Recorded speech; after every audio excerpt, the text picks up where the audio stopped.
آسمان کے سب سے اونچے بادل پر جہاں رینبو فیکٹری تھی، آئرس نام کی ایک پری رہتی تھی۔ آئرس کا کام بہت ہی پیارا تھا۔ وہ ہر بارش کے بعد اپنی جادوئی چمکدار چھڑی ہوا میں گھماتی تھی اور اس سے 7 خوبصورت رنگ نکل کر آسمان پر ایک شاندار رینبو بنا دیتے تھے۔ پوری دنیا کے بچے اس رینبو کو دیکھ کر خوش ہوتے تھے۔ ایک صبح جب آئرس سو کر اٹھی تو اس کے ہوش اڑ گئے۔ اس کی جادوئی چھڑی اپنی جگہ پر نہیں تھی اور باہر کا پورا آسمان بالکل سفید اور بے رنگ ہو چکا تھا، جیسے کسی نے دنیا کے سارے رنگ مٹا دیے ہوں۔ آئرس پریشان ہو گئی۔ اگر رنگ واپس نہ آئے تو دنیا اداس ہو جائے گی۔ اس نے سسپنس سے بھرپور اس چوری کا سراغ لگانے کا فیصلہ کیا۔ زمین پر اسے رنگین چمکدار پاؤڈر کے چھوٹے چھوٹے قطرے نظر آئے جو کسی کے پیروں کے نشان تھے۔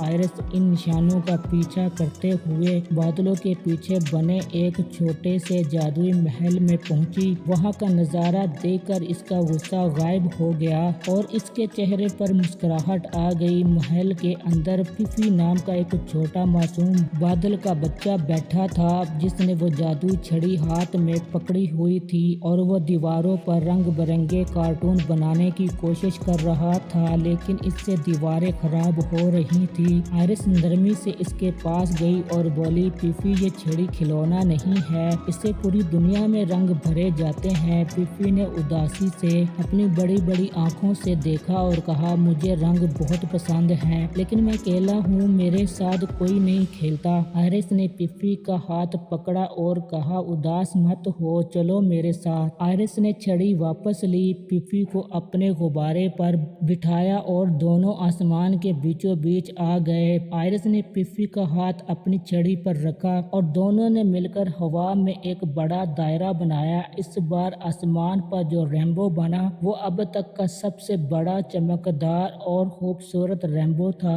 جس کے اوپر مکی ماؤس جیسے جادوئی بادل بھی ناچ رہے تھے۔ فیفی کو اس کا نیا دوست مل چکا تھا اور دنیا کو اس کے رنگ مل گئے تھے۔